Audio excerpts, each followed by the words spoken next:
Kalimitan po ang binibigyan natin ng pagninilay ay katarungan. Ibigay ang naayon kay Cesar ang sa Cesar, ang sa Diyos at sa Diyos. Pero bahagi yun na makita ho natin na paalala ho sa ikalawang sulat ni San Pedro sa unang pagbasa natin. Anong sabi niya? Kaya nga mga minamahal, samantalang kayo naghihintay, sikapin ninyong mamuhay ng payapa, walang dungis at kapintasan. Alalahanin ninyo kaya nagtitimpi ang Panginoon ay upang bigyan kayo ng pagkakataong maligtas. Ngayong ito'y alam na ninyo, mga kapatid, dapat kayong mag-ingat upang huwag kayong maligaw ng mga taong walang matuwid na patakaran. May mga taong walang matuwid na patakaran. Bahagi o yun na ipinaalala na Jesus. At makita natin ang isang halimbawa na sa Ebanghelyo natin ngayon sa araw na ito. Walang matuwid na patakaran. Bakit? Nais nilang siluin si Jesus. Nais silang siluin siya sa usapin ng pagbabayad ng buwis. Bahagi yun na nung panahon na Jesus ay very controversial. Bakit very controversial? Sapagkat sabi nga ay yun yung panahon na sila ay under the Roman rule. Sila ay colony ng Roman Empire.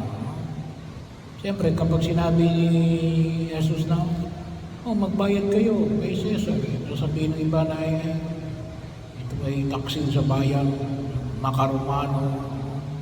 Siguro katulad din ng panahon na yon na tayo sakop ng mga Hapon. Bahagi yun, makahapon, nagbabayad ng buwis. Pero sinabi naman na Jesus na hindi, anong mangyayari? Ay, pwede siyang ipakulong. Pwede nang ipakulong, isukulong siya sa mga Romano. Ay, ito, rebelde ito.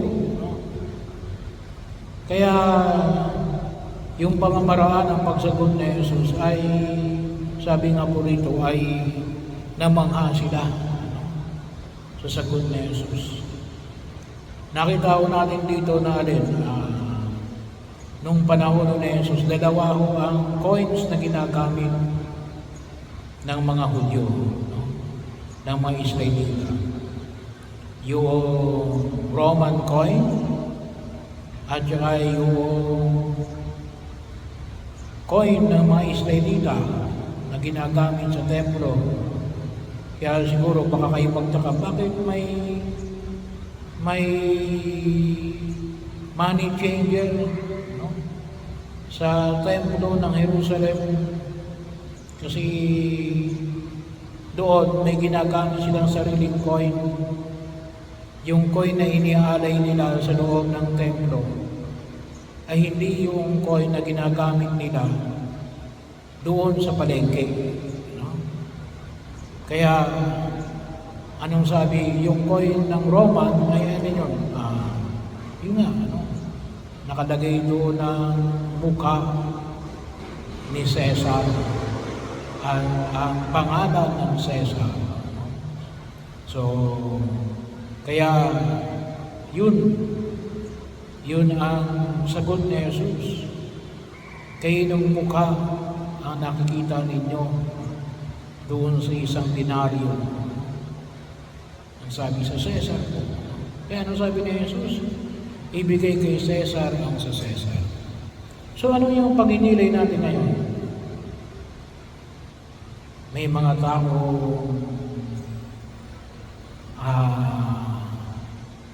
susubukin tayo. May mga tao akala mo kakampi, yun pala ay kalaban. Kaya matamis yung dila nung nakipag-usap kay Jesus.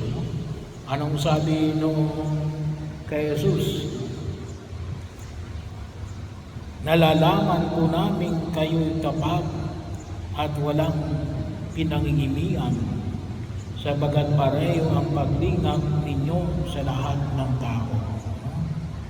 Mabola. Itinuturo ninyo kung ano ang kalooban ng Diyos sa mga tao. So yun yung pasimula ng pananalita. Kaya mag-ingat tayo. Sabi ko nga, nababanggit ko, yung mga matatanda, may galing yung matatanda, nakikita nila yung uri ng pagkatao mo.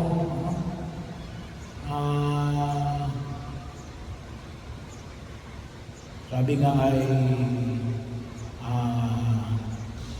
the eyes that can see you through, ang mga mata na tumatagos sa iyong pagkatao.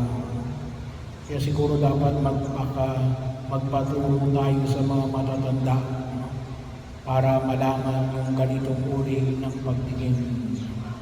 Para malaman natin. Sabi ko nga, nakakalungkot isipin na yung Pilipinas isa sa mga number 1 na nai-scam online.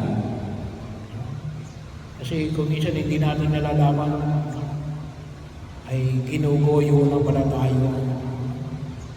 Kaya kinakailangan malaman natin, alin ba dyan yung may malinis na puso, alin ba dyan yung may maitim na buni. Yun din yung paanyaya na pinapahayag kanina sa unang pagbasa. Sabagat may mga tao na gustong masira tayo. Hindi natin alam ang kanilang motibo, pero yun ang maliwanag. Kasi kahit na si Jesus dumanas ng ganong klase ng pagkakataon. Well, sabi nga natin, sapat na malaman natin para tayo ay makapagkilos, makapag-ingat. At katulad ni Jesus ay matugunan natin ng maayos ang mga pagkakataon na inilalakad sa Kanya. Katulad ng usapin ng pagbabayad ng buwis. So yun ang ating pag-inilay ngayon sa araw na ito. Sana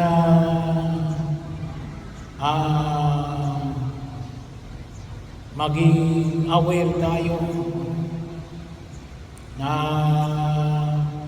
baka mamaya ay tayo ay pinalalagyan lamang ng pag-ibong sa ating pagkilos sa daigdig na ito.